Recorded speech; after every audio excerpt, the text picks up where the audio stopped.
Good morning ಎಲ್ರಿಗೂ. Welcome back to Bhaktesh log. ಇವತ್ತಿನ ಲಾಗಲ್ಲಿ ರಾಯರ ಪವಾಡದ ಪಾರ್ಟ್ 2ನ ನೋಡೋಣ ಬನ್ನಿ. ಶ್ರೀ ಗುರು ರಾಘವೇಂದ್ರ ಸ್ವಾಮಿಗಳ ಪೂರ್ವಾಶ್ರಮದ ಹೆಸರು ವೆಂಕಟನಾಥರು. ಇವರ ತಂದೆಯ ಹೆಸರು ತಿಮ್ಮಣ್ಣ ಭಟ್ಟರು, ತಾಯಿಯ ಹೆಸರು ಗೋಪಿಕಾಂಬೆ. ತಿಮ್ಮಣ್ಣ ಭಟ್ಟರ ತಾತನವರ ಹೆಸರು ಕೃಷ್ಣ ಭಟ್ಟರು. ಕೃಷ್ಣ ಭಟ್ಟರು ವೀಣೆಯಲ್ಲಿ ಪಂಡಿತರು. ವಿಜಯನಗರದ ರಾಜರಾದ ಶ್ರೀಕೃಷ್ಣ ದೇವರಾಯರಿಗೆ ವೀಣೆ ಕಲಿಸಿದ ಗುರುಗಳು.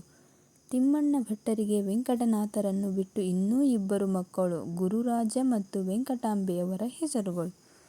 ವೆಂಕಟನಾಥರು ಬಾಲ್ಯದಲ್ಲಿಯೇ ತುಂಬ ಬುದ್ಧಿವಂತರಾಗಿದ್ದರು. ಇವರ ತಂದೆ ಚಿಕ್ಕ ವಯಸ್ಸಿನಲ್ಲಿಯೇ ವಿಧಿವಶರಾಗಿದ್ದುದರಿಂದ ಸಂಸಾರದ ಜವಾಬ್ದಾರಿ ಅಣ್ಣ ಗುರುರಾಜರ ಮೇಲೆ ಇತ್ತು. ಇವರ ಪ್ರಾರಂಭಿಕ ವಿದ್ಯಾಭ್ಯಾಸ ಇವರ ಭಾವನವರಾದ ವೆಂಕಟಾಂಬೆಯ ಪತಿ ಮಧುರೈಯ ಲಕ್ಷ್ಮೀನರಸಿಂಹಾಚಾರ್ಯರಲ್ಲಿ ಆಯಿತು. ಮಧುರೈನಿಂದ ಹಿಂತಿರುಗಿದ ಮೇಲೆ ಇವರ ವಿವಾಹವು ಸರಸ್ವತಿ ಎಂಬ ಕನ್ಯೆಯೊಡನೆ ಆಯಿತು. ವಿವಾಹಾನಂತರ ಇವರು ಕುಂಭಕೋಣಕ್ಕೆ ಬಂದು ಶ್ರೀ ಸುಧೀಂದ್ರ ತೀರ್ಥರಲ್ಲಿ ದ್ವೈತ ಸಿದ್ಧಾಂತದಲ್ಲಿ ಉನ್ನತ ವ್ಯಾಸಂಗ ಮಾಡತೊಡಗಿದರು. ಅಲ್ಲಿಯೇ ಮಕ್ಕಳಿಗೆ ಸಂಸ್ಕೃತ ಮತ್ತು ವೇದಗಳನ್ನು ಕಲಿಸುತ್ತಿದ್ದರು. ಯಾರಿಂದಲೂ ಫಲಾಪೇಕ್ಷೆ ಇಲ್ಲದೆ ಎಲ್ಲರಿಗೂ ವಿದ್ಯಾದಾನ ಮಾಡುತ್ತಿದ್ದರು. ಅವರ ಆರ್ಥಿಕ ಸ್ಥಿತಿ ಆಗ ಚೆನ್ನಾಗಿರಲಿಲ್ಲ. ಎಷ್ಟೋ ಸಲ ತಮ್ಮ ಹೆಂಡತಿ ಮಕ್ಕಳೊಂದಿಗೆ ಉಪವಾಸ ಇರಬೇಕಾದ ಪರಿಸ್ಥಿತಿಯಲ್ಲಿಯೂ ಸಹ ದೇವರಲ್ಲಿ ನಂಬಿಕೆ ಕಳೆದುಕೊಳ್ಳಲಿಲ್ಲ ಹಾಗೂ ದೇವರ ನಾಮಸ್ಮರಣೆ ಬಿಡಲಿಲ್ಲ.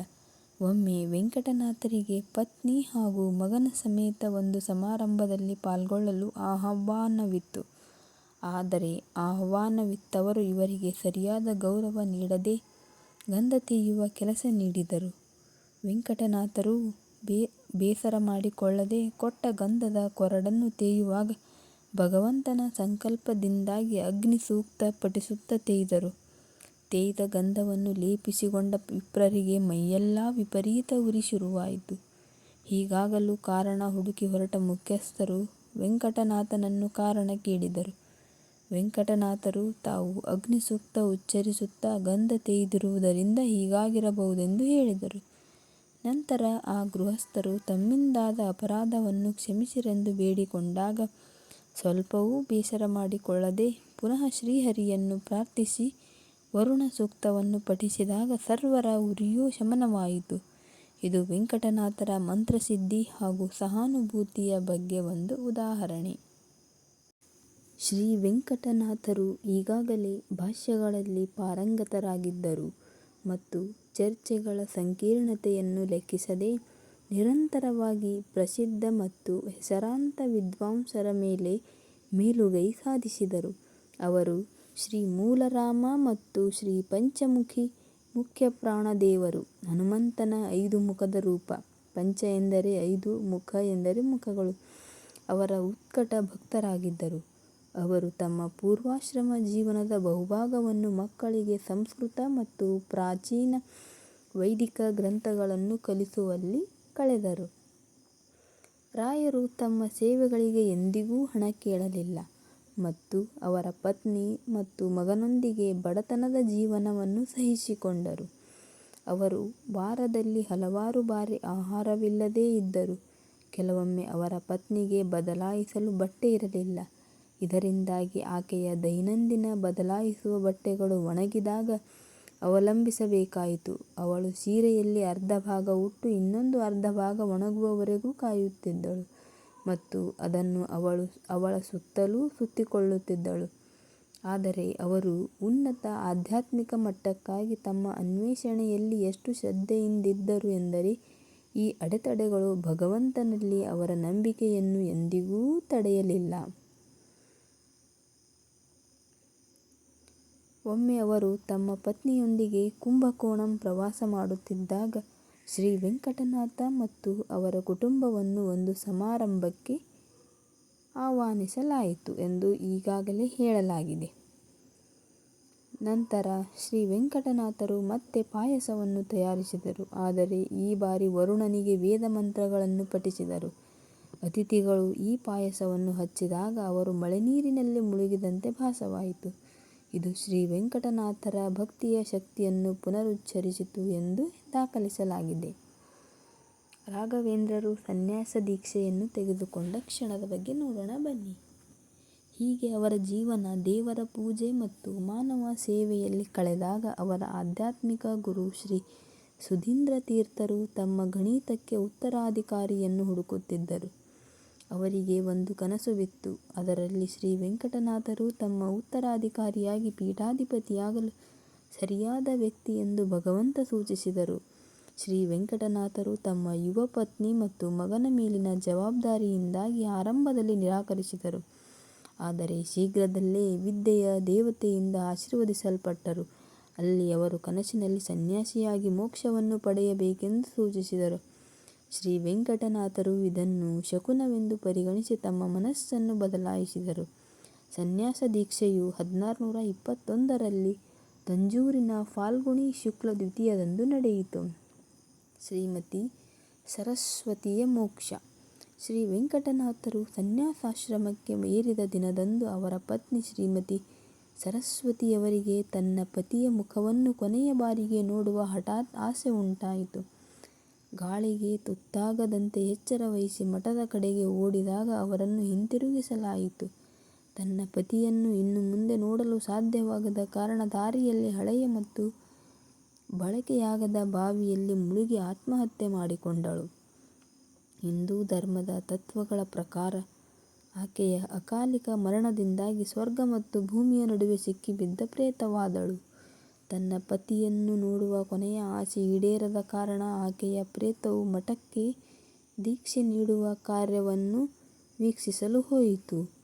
ಆದಾಗ್ಯೂ ಆಕೆ ಬರುವ ಹೊತ್ತಿಗೆ ಆಕೆಯ ಪತಿ ಸನ್ಯಾಸಿ ಶ್ರೀ ರಾಘವೇಂದ್ರ ತೀರ್ಥರಾಗಿದ್ದರು. ಆದಾಗ್ಯೂ ಶ್ರೀ ಗುರು ರಾಘವೇಂದ್ರರು ತಮ್ಮ ಆಧ್ಯಾತ್ಮಿಕ ಶಕ್ತಿಗಳೊಂದಿಗೆ ತಮ್ಮ ಪತ್ನಿಯ ಉಪಸ್ಥಿತಿಯನ್ನು ತಕ್ಷಣವೇ ಗ್ರಹಿಸಬಲ್ಲರು.